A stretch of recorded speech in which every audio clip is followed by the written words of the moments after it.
Space just got a little more crowded. SoftBank-backed ONEWEB launching 34 satellites into orbit on a Soyuz rocket from Kazakhstan last night. You can see that video right there. The startup is building a mega constellation to deliver broadband internet worldwide. It's competing with SpaceX's burgeoning Starlink constellation, as well as Amazon's plan for a system called Project Kuiper.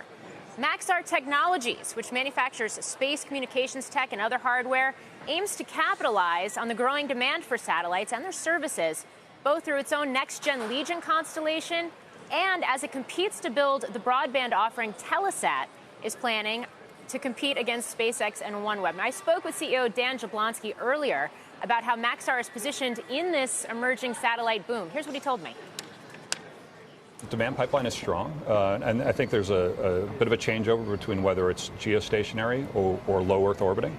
We're well positioned to play in both of those areas. So we just announced this week a contract with Intelsat for a geostationary communications satellite. We're building smaller geostationary communication satellites as well, and we're building our own satellites in the low Earth orbit constellation. So we're excited to play on both sides of whichever way customers need it. Yeah, and the returns are, they're in the future, but they're very good. SpaceX is putting up its Starlink satellites, and pretty quickly.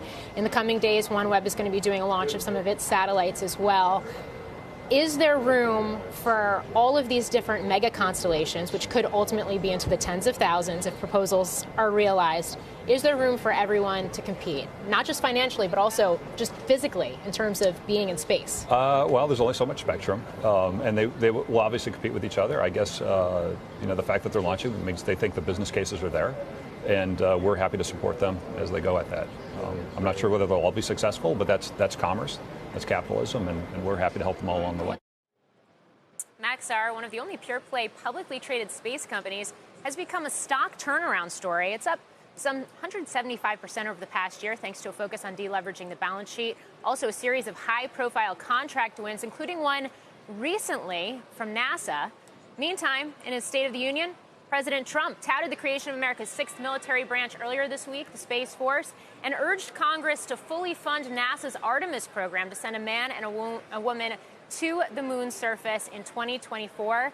The Wall Street Journal reporting just today that the White House's 2021 budget proposal earmarks a 12% increase for NASA and that initiative specifically. Maxar CEO telling me such a commitment is reassuring for his industry. Space is a strategic imperative, and it's been great to see the administration in a bipartisan fashion leading on the space front with the new space strategy, the establishment of the Space Force as well. We're really excited about the Artemis program. We're the very first element of it, which is the power propulsion element. So we're sending up and on a tight timeline, putting the very first piece in space to be able to provide power, propulsion, and communications for the Artemis program. We think it's very important that it gets funded fully, and on a fast timeline. We think that's going to be a great program for the first woman and the next man on the moon. So something to watch as we head into another week, and we expect that White House budget proposal. Also, guys, we mentioned it earlier in the hour, but those comments from COO at SpaceX, Gwen Shotwell, that Starlink constellation could be spun out in an IPO in the coming years, could be something to watch pretty closely as well as we do see this emerging satellite boom really begin to take shape.